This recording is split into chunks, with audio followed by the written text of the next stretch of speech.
자, 순서지 드시고요. 할렐루야. 개포 할렐루야. 판교 할렐루야. 합창이 안 돼요. 그리고 할렐루야 하는 거 할렐루야 다르잖아요. 다시 할렐루야.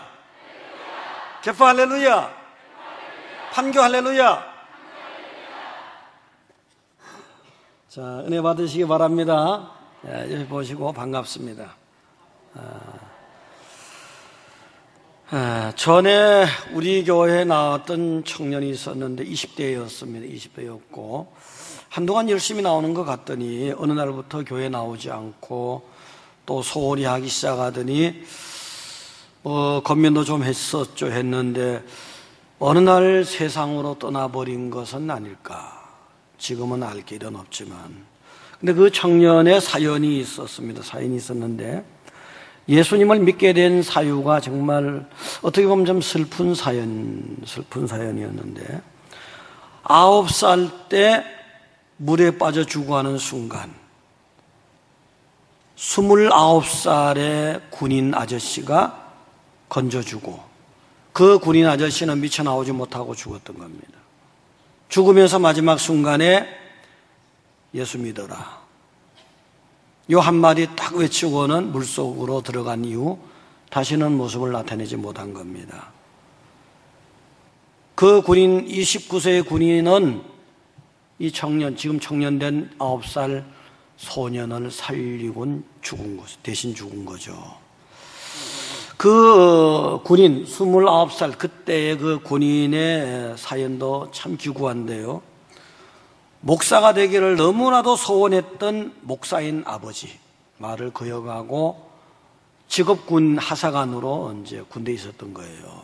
휴가 때 왔다가 7, 8월에 결혼을 했고 교편 잡는 아내가 있었고 또 아내도 아주 미인이고 또 딸아이 조그마한 딸아이도 예쁘고 정말 그런 가정이었는데 완전히 슬픈 사연을 만난 겁니다.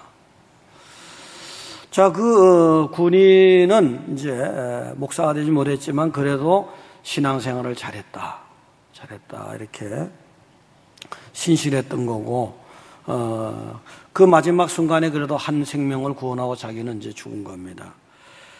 자, 그래서 이제 이 청년 그때 9살이었고 그 뒤에 청년이 된 우리 교회 왔던 그 청년은 그 외마디의 은혜 때문에 정말 예수님의 은혜거든요. 그 은혜 때문에 열심히 신앙생활 한때 하기도 했었는데 글쎄 한 5년 전인가는 그때 7, 8월쯤 될 거예요. 저한테 와서 그 군인 아저씨가 죽은 그날 추도 예배를 드려달라는 거예요. 자기는 그 은혜를 잊지 못한다면서 그래서 이제 추도 예배를 같이 드리고 그렇게 했죠. 그렇게 했는데 그래도 왠지 자꾸 세상으로 달아나려고 하는 그 청년의 모습을 봤습니다. 9살에서 25살까지 그 세월이 흘러가고 청년이 되고 하면서 어느덧 정말이지 세상일 때문에 그 생명 구해준 은혜를 까먹는 것 같았어요. 바로 예수님의 은혜라고 할 수 있는 그 은혜를 까먹는 것 같았어요. 그리고 바쁘다는 핑계를 대면서 살아난 첫 번째 은혜를 갖다가 잊어먹고 그래 살아가는 청년 어느 날 세상으로 가선 나타나지 않았었거든요. 자, 우리는 어떻게 하면은 우리 나름대로 여기 와서 사실은 예수 앞에 나와서 예배 드릴 때 은혜 받은 사람들이거든요. 뭔가 하나님이 여러분에게 예수를 통해서 계기를 주시고 은혜를 주셨는데 그 은혜 받을 때는 좋았는데 어느 날 보니까 그 순수했던 첫사랑이 간 곳이 없는 거예요. 큰일 납니다. 주님은 다 지켜보시는데 그 전날의 첫 은혜, 첫사랑을 잊어먹지 말라는 거예요. 오늘 본문의 말씀이 그거잖아요. 네가 이거 다 잘하지만 책망할 것이 있다. 그 책망할 내용이 뭐냐면 너의 처음 사랑을 버렸다는 거죠. 요 처음 사랑을 회복하지 못하면은 촛대를 옮겨버린다는 거잖아요. 인생을 망하게 할 수도 있고 축복을 뺏어갈 수도 있고 요거 잘해야 됩니다. 여러분 인생 돌아보면은 뭔가 그래도 다 은혜 주신 하나님의 은혜가 있었고 사랑이 있었는데 또 그 하나님의 은혜가 있었기 때문에 이 자리에 나온 겁니다. 제가 성경의 여러 가지 예들을 지금 말씀드릴 테니까 잘 들으시고 여기 해당되지 않는 분들은 아마 없을 겁니다. 자, 베드로의 장모를 보게 되면은 베드로의 장모가 열병으로 너무너무 고통당할 때입니다. 중한 열병으로. 그래서 예수님이 가셔서 딱 고쳐줬죠. 열병을 딱 고쳐주시니까 순식간에 열병이 떠나가잖아요. 여자가 일어나서 즉시 수종을 들게 됩니다. 예수님께 헌신하고 봉사하는 거죠. 이게 첫 번째 은혜의 감격일 수 있는 거, 첫사랑의 감격이거든요. 여러분 가운데도, 우리 가운데도 분명히 그런 은혜의 감격이 있었던 분들이 있단 말이에요. 베드로 장모는 열정이 있었잖아요. 일어나자마자 즉시 그냥 열정적으로 그 예수님의 은혜가 감사해서 열정적으로 감사하고 감격하고 헌신하고 봉사하던 때가 있었는데, 누가복음으로 가세요. 4장에 38절과 39절 내용입니다. 보시면은 예수께서 일어나 해당에서 나가사 시몬의 집에 들어가시니 시몬의 장모가 중한 열병을 앓고 있는지라 사람들이 그를 위하여 예수께 구하니 예수께서 가까이 가서 열병을 꾸짖으시는데 병이 떠나고 예수가 곧 일어나 그들에게 수종드니라. 중한 열병이었거든요. 이 중한 열병은 말라리아로 추정되는 거예요. 그때 그 고대사에서는 팔레스타인 같은 데는 말라리아가 풍토병이었어요. 그러면 열이 40도나 오르내리고 하면 정말 사람 금방이라도 죽을 것 같잖아요. 여러분도 그런 적 있죠? 감기 몸살 걸려서 열이 뭐 39도, 49도, 40도 되면 뭐 40도 안 돼도 이렇게 아마 하나님께 말씀드리는 분도 있을 거예요. 하나님, 요 열만 떨어뜨려 주시고 요거 낫게만 하면 제가 열심히 헌신하고 봉사할 겁니다. 나도 그랬던 사람이고요. 근데 그 결심이 뭐 오래가지 못했지만, 한 권사님, 그런 적 있어요, 없어요? 황진숙 권사님. 솔직히 말해, 있죠? 있죠? 얼마나 갔어요? 1년 갔어요? 2년 갔어요? 지금까지 하고 있는 거예요? 박명희 권사님. 그런 적 있죠? 39도는 뭐 40도는 뭐 39도만 가도 그냥 뭐 쩔쩔매고 하나님 요번만 고쳐주면 뭐 별거 다 한다고 약속해 놓고는 낫기만 하면 순식간에 잊어먹고 말이지. 사람들이 그렇더라고요. 은혜 베풀어 준 건 갖다가 이상하게 쉽게 잊어보고요. 쉽게 물결에 떠내려버리듯이. 근데 뭔가 섭섭한 거 있으면 가슴에 칵 해서 가슴이 있다는 건 뭐예요? 죽을 때까지 가져간다는 거잖아요. 그러지 마세요.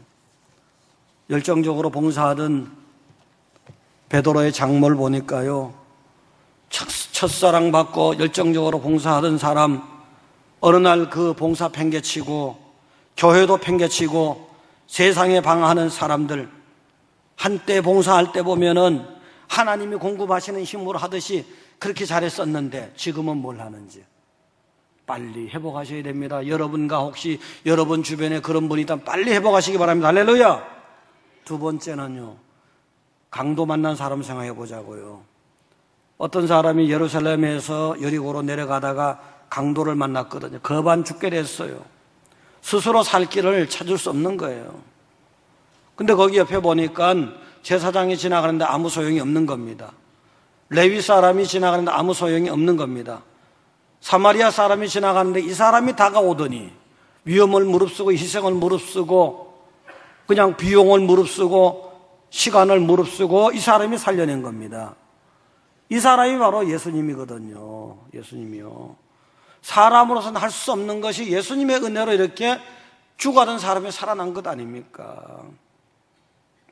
여러분의 얘기 아닙니까? 영적 강도 만나서 죽어가는 사람들 세상으로는 어찌할 수 없으니까. 제사장도 사람이거든요. 레위 사람도 사람이거든요. 사람으로는 못한다는 얘기입니다. 구원의 문제가 사람으로는 안 되잖아요. 이때 선한 사마리아 사람 예수님이 딱 와서 예수님의 은혜로만 여러분이 살아났던 거예요. 구원받은 거고요.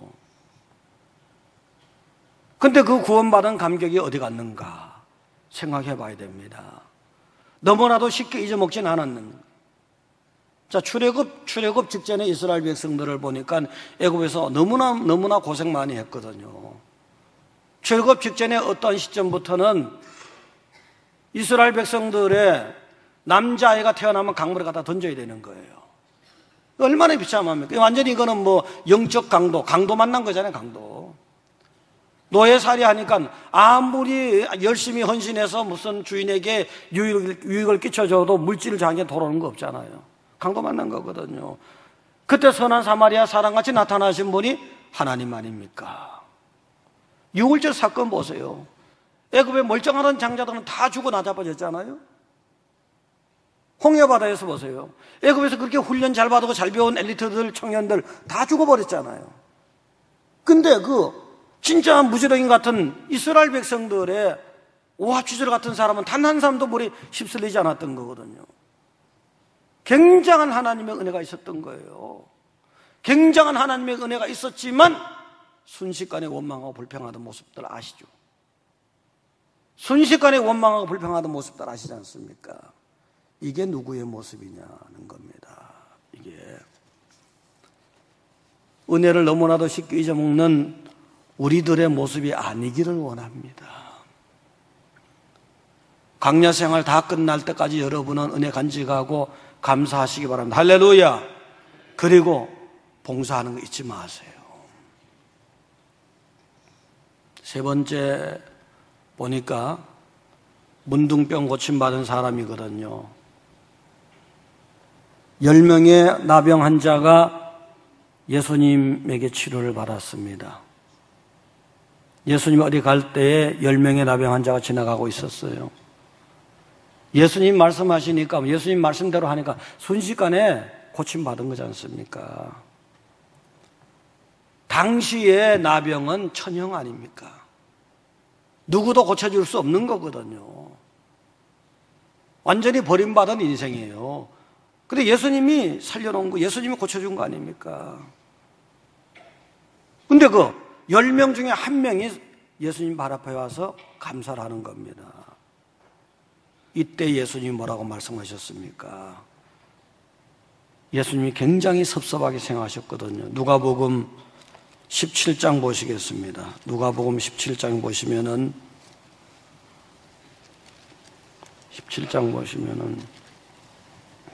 17절과 18절을 보시면은 예수께서 대답하여 이르시되 10사람이 다 깨끗함을 받지 아니하였느냐? 그 9은 어디 있느냐?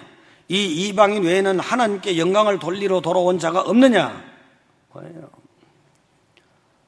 자기가 지금 이때까지 나병 때문에 고생했으니까 사람들하고 격리 수용돼서 얼마나 고생했습니까? 그러니까 몸이 깨끗하게 됐으니까 얼마나 사람들하고 어울릴 수 있으니까 얼마나 좋습니까? 세상 나가서 나 병 고쳤다고, 나 이제 사람 구실하게 됐다고 자랑할 만하거든요, 사실은요. 근데 너무나도 순식간에, 예수님이 그걸 모르시겠습니까? 너무나도 순식간에 세상으로 돌아가 버린 거예요. 그래서 그 9은 어디 있느냐? 어디 장소에 있는 어디? 자기는 무슨 그냥 굉장한 건강 체질이라서 건강이 타고나서 말이지, 자기 교만 떨면서 건강 자랑하고 말이지, 예수님의 은행 간 곳이 없고 자기를 드러내는 세상에 가 있지는 않느냐 이거죠. 예수 앞에 나와 있는, 예수를 떠나버린 그 9명, 섭섭하지만 예수 앞에 나와 있는 그 한 명이 굉장한 칭찬했잖아요. 영적인 구원의 역사까지 선포하시면서요. 그 9사람이 누군가? 그 9사람이 누구겠습니까? 정말 이 말 못할 병만 고쳐준다면 주님에게 뭐 한다고 다 약속했을 거 아닙니까? 주님 앞에 나와서 은혜를 표시할 자리에 있어야지. 내 영광과 내 좋은 것을 드러낼 자리에 있으면 안 된다는 거예요.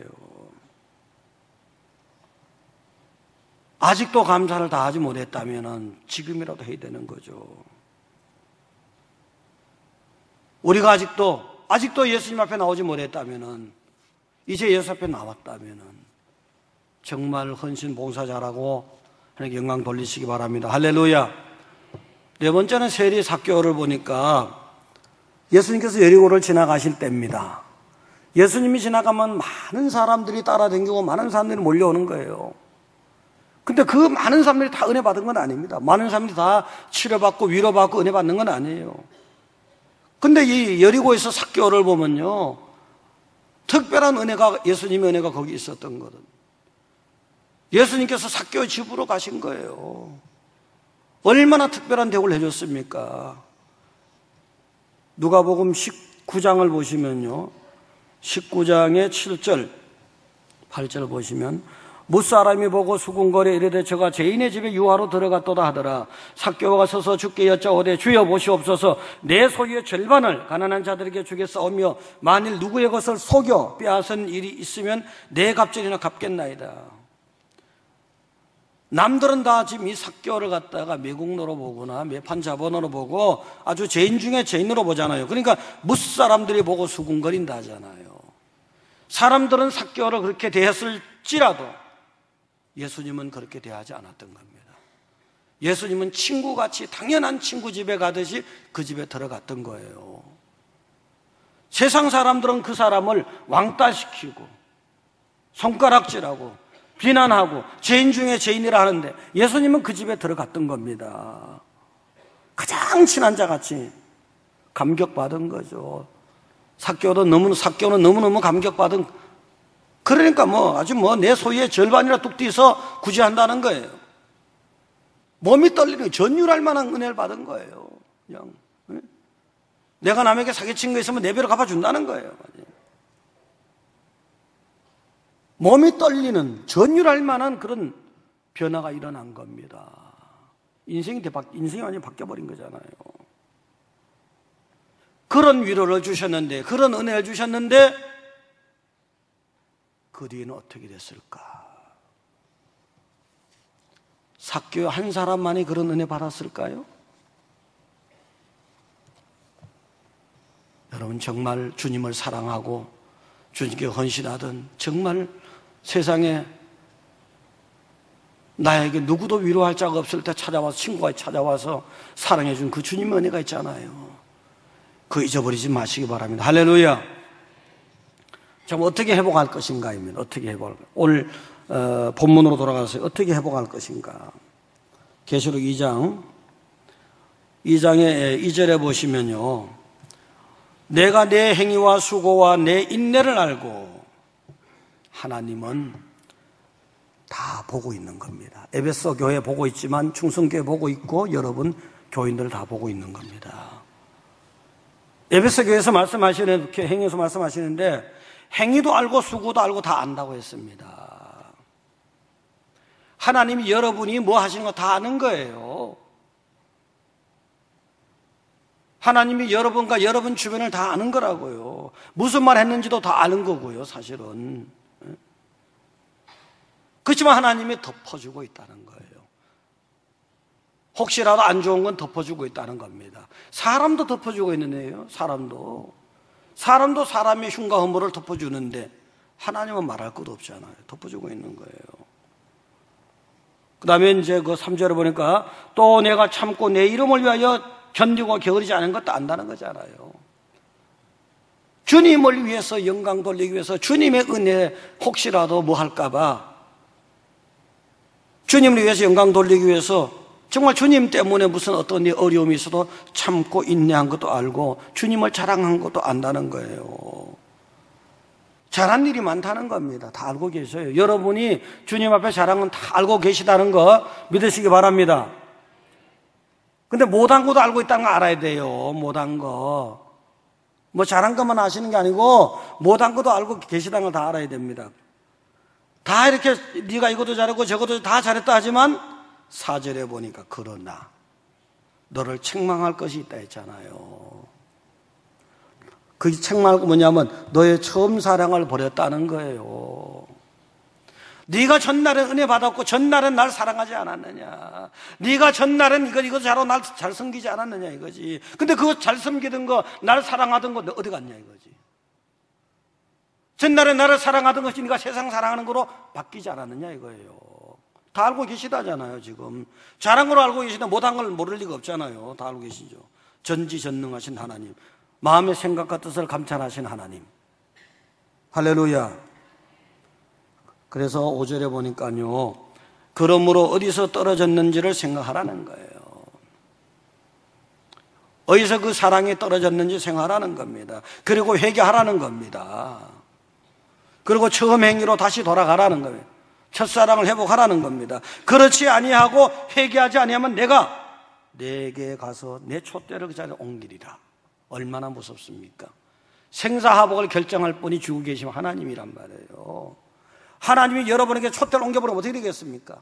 생명의 촛대를 옮겨버리면 어떻게 되겠어요? 건강의 촛대를 옮기면 어떻게 되겠어요?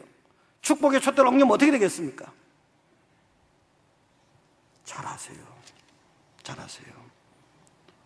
자, 그러면은 잃어버린 예수님의 은혜를 어떻게 찾을 것이냐? 누가복음 2장으로 가서 보시겠습니다.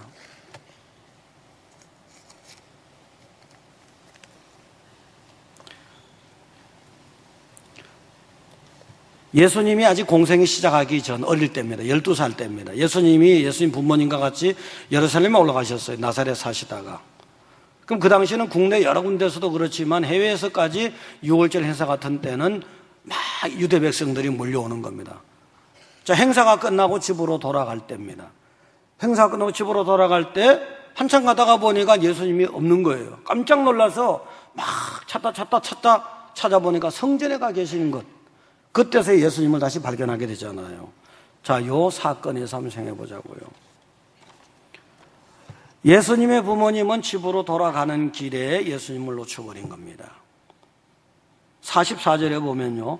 2장 44절에 동행 중에 있는 줄로 생각하고 하루길을 간 후 친족과 아는 자 중에서 찾되 만나지 못하고 뭐예요?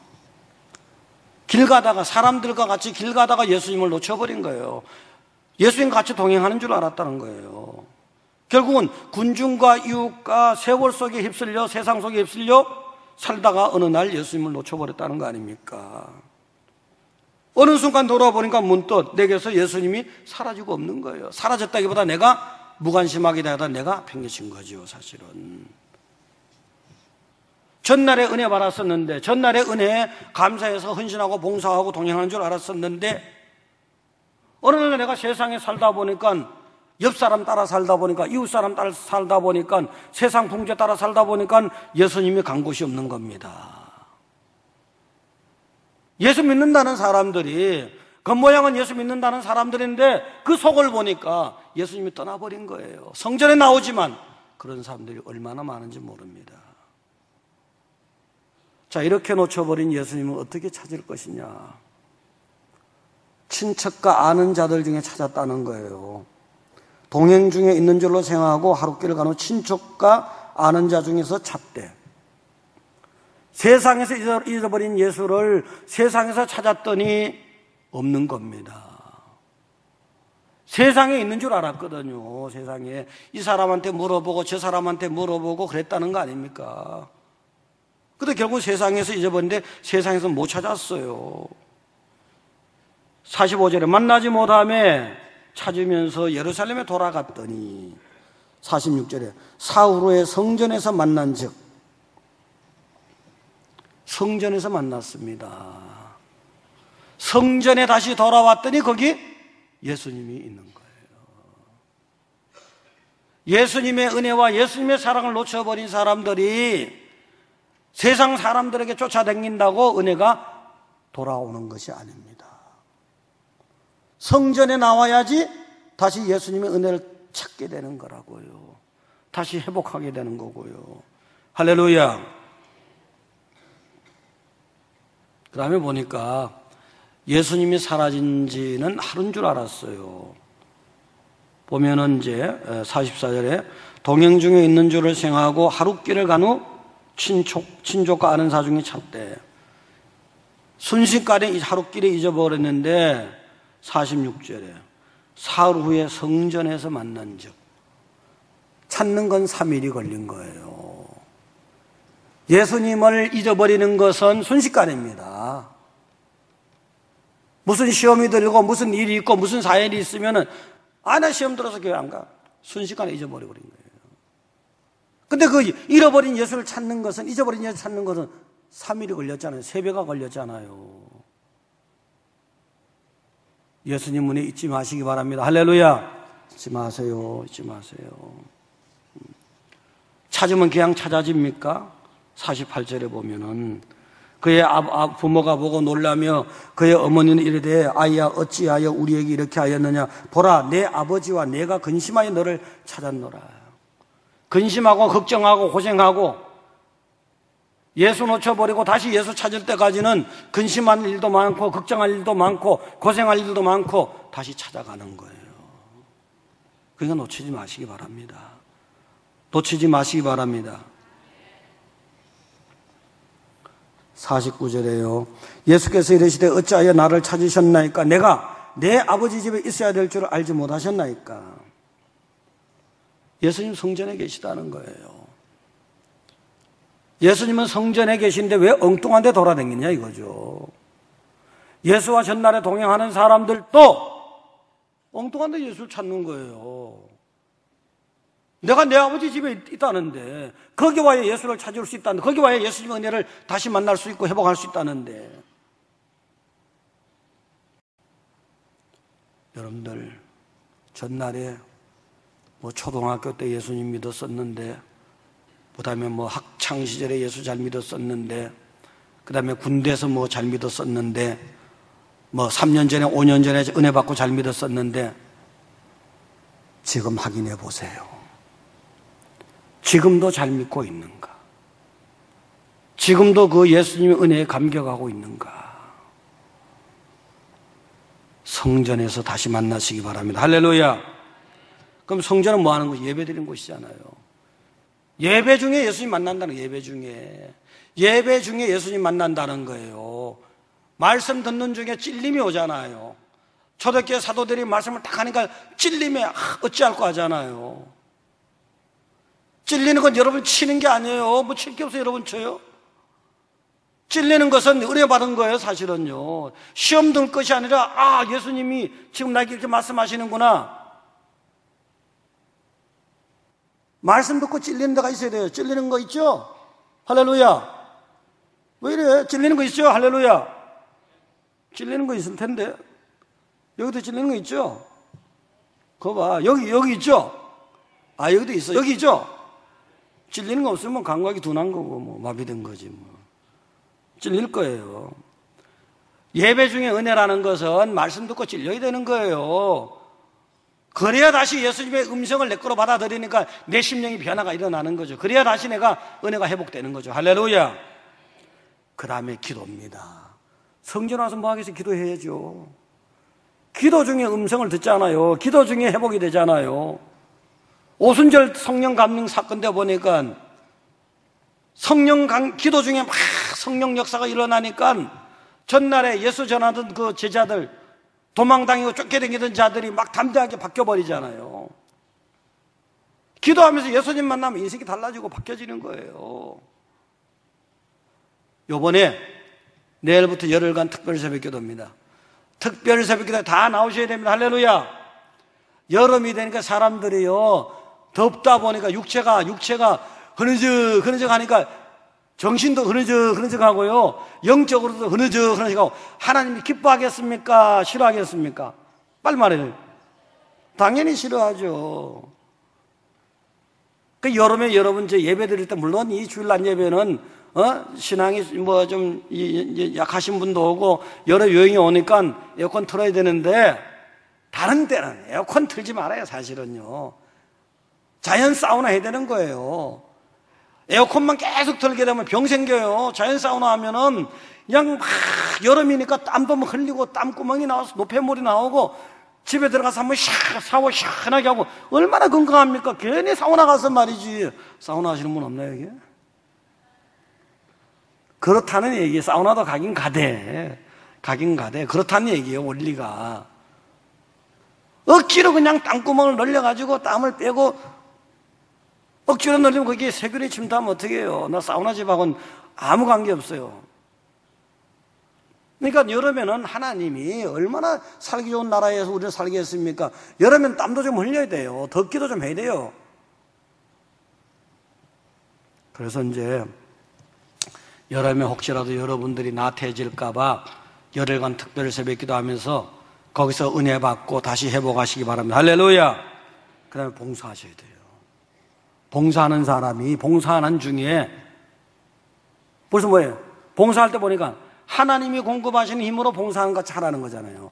하나님 은혜가 들어가 있다는 얘기잖아요. 봉사하다 보면 하나님 만나는 거예요. 사라밧 가부가 주의 종 위해서 헌신하다가 얼마나 하나님 은혜 많이 받았습니까? 그래서 이제 7월 말경 8월 한 달에서 봉사가 많을 텐데 예배와 기도와 봉사를 통해서 교회를 통해서 교회 안에서 성전을 통해서 정말 여러분 잃어버린 첫사랑 회복하시고 사람도 마찬가지예요. 사람도 마찬가지지만 또 하나님의 은혜 가운데서도 하나님의 첫 은혜 잊지 마시고 회복하는 여러분, 그리고 촛대를 이미 여러분에게 받은 촛대, 하나님 주신 촛대 있잖아요. 축복의 촛대, 생명의 촛대, 인생의 여러 가지 촛대를 다 끝까지 여러분의 것으로 가져가시기 바랍니다. 기도하겠습니다. 전능하시고 자비로우신 하나님 아버지, 하나님의 은혜를 감사드립니다. 여기 있는 백성들에게 은혜를 많이 주셨습니다. 사랑을 많이 베풀어 주셨습니다. 이미 주신 그 촛대가 끝까지 저들의 것이 되게 하여 주시옵소서. 저들이 그 촛대 받아서 절대로 뺏기지 않게 해 주시옵소서. 그리고 잃어버린 첫사랑을 회복하는 시간이 되게 하여 주시고 회복하는 인생이 되게 하여 주시옵소서. 주님과의 첫사랑을 끝까지 천국까지 가져가는 저들이 되게 하여 주시옵소서. 이 여러분을 승리할 수 있게 하여 주시옵소서. 예수님 이름으로 기도드립니다. 아멘.